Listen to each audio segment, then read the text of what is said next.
महाराष्ट्राचा आवाज, आपल्या हक्काचा। उल्हासनगरमध्ये भारतरत्न डॉक्टर बाबासाहेब आंबेडकर यांच्या 133व्या जयंतीनिमित्त रिपब्लिकन पार्टी ऑफ इंडियाच्या वतीने रिजन्सी एंटेलियाकडून आयोजित एका भव्य आणि दिव्य बाईक रॅलीमध्ये जवळपास 2000 पेक्षा जास्त दुचाकी वाहन आणि रिक्षा चालकांनी सहभाग घेतला।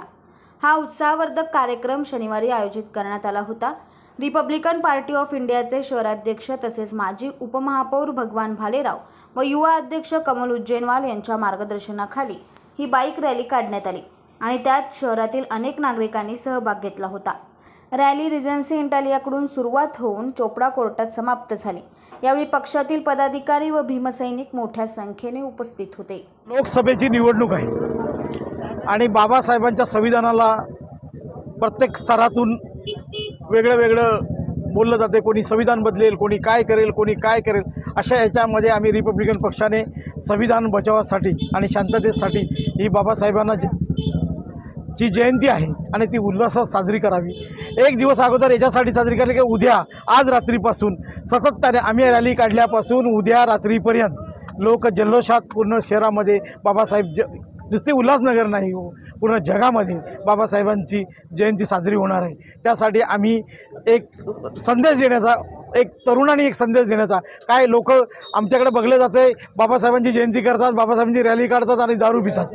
ही संकल्पना आम्हाला बाजूला ठेवायची होती आणि सर्व समाजाने आमच्या रॅलीमध्ये, विशेष म्हणजे बौद्ध धर्माचे लोक आहेत, फक्त इतके नाहीत, आमच्या रॅलीमध्ये वाल्मिकी समाजाचे लोक आहेत, आमच्यामध्ये चर्मकार समाजाचे लोक आहेत, आमच्यामध्ये उत्तर भारतीय लोक आहेत, आमच्यात ब्राह्मण लोक आहेत, आमच्यामध्ये सिंधी लोक आहेत, असे अनेक समाजाचे तरुण वर्ग मोठ्या प्रमाणात या रॅलीमध्ये आला होता आणि त्यांनी उल्हासामध्ये, उत्साहामध्ये ही जयंती, बाबासाहेब 133वी जयंती साजरी करण्यासाठी उद्या साजरी होणार आहे, पण आजपासून सुरुवात या उल्हासनगर शहरामध्ये करून दिली आहे।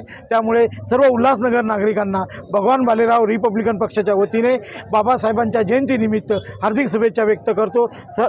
आणि ऑटो रिक्षावाल्यांनी पण या रॅलीमध्ये भरपूर सहभाग घेतला होता, त्यांच्याबद्दल काय सांगणार? ऑटो रिक्षा युनियन आमचे रिपब्लिकन पक्षाचे आमचे बहादूरभाई आहेत, त्यांच्या नेतृत्वाखाली आमचे सगळे ऑटो रिक्षाचे युनियनचे सगळे लोक या रॅलीमध्ये सहभागी झाले होते। आमची फक्त आव्हान आम्ही केलं होतं, आम्ही कुठल्या प्रकारे गाजावाजा कुठे बॅनर तुम्ही बघितला नसेल तरी आमच्या कार्यकर्त्यांना फोन केले आणि सांगितलं ही रॅली मोठ्या प्रमाणात झाली पाहिजे आणि ती झाली। आज तुम्ही त्याचं चित्र बघितलं असेल उल्हास। आणि विशेष म्हणजे या रॅलीमध्ये कुठे ट्रॉफिक जाम झाली नाही, कुठे ट्रॉफिकला आम्हाला हे नाही। खास करून या रॅलीमध्ये आम्हाला विशेष सहकार्य पोलिसांनी फार मोठे केले। खास करून त्या जयंती साजरी करताना पोलिसांचेही आभार मानले पाहिजेत, म्हणून या रॅलीमध्ये मी रिपब्लिकन पक्षाच्या वतीने त्यांचे जाहीर आभार मानतो। डॉक्टर बाबासाहेब आंबेडकरांचा रिपब्लिकन पार्टी ऑफ इंडिया और रिपब्लिकन रिक्शा चालक मालक यूनियन संगलन, महाराष्ट्र कामगार यूनियन, हमारे आरपीआई और रिपब्लिकन रिक्शा चालक मालक यूनियन का हमारा जाहिर पाठिंबा है। जब कभी भी कोई भी विषय आता है तो हम साहब के रिपब्लिकन पार्टी ऑफ इंडिया के साथ में रहते हैं। और मेरे जितने भी रिक्शा वाले भाई यहाँ पर आए अपने परम पूज्य डॉक्टर बाबा साहब अम्बेडकर की जयंती में, रैली में, तो मैं सभी को धन्यवाद देता हूँ और उल्लासनगर शहरवासियों को और भारतवासियों को 133वीं जयंती की हार्दिक शुभेच्छा। जय भीम, जय महाराष्ट्र, जय वाल्मिकी। तुमच्या परिसरातील काही घडामोडी किंवा समस्या असतील तर आमच्या वृत्तवाहिनीला संपर्क करा आणि तसेच सतत अपडेट राहण्यासाठी आमच्या वृत्तवाहिनीला सबस्क्राइब करा आणि बेल आयकॉन दाबायला विसरू नका।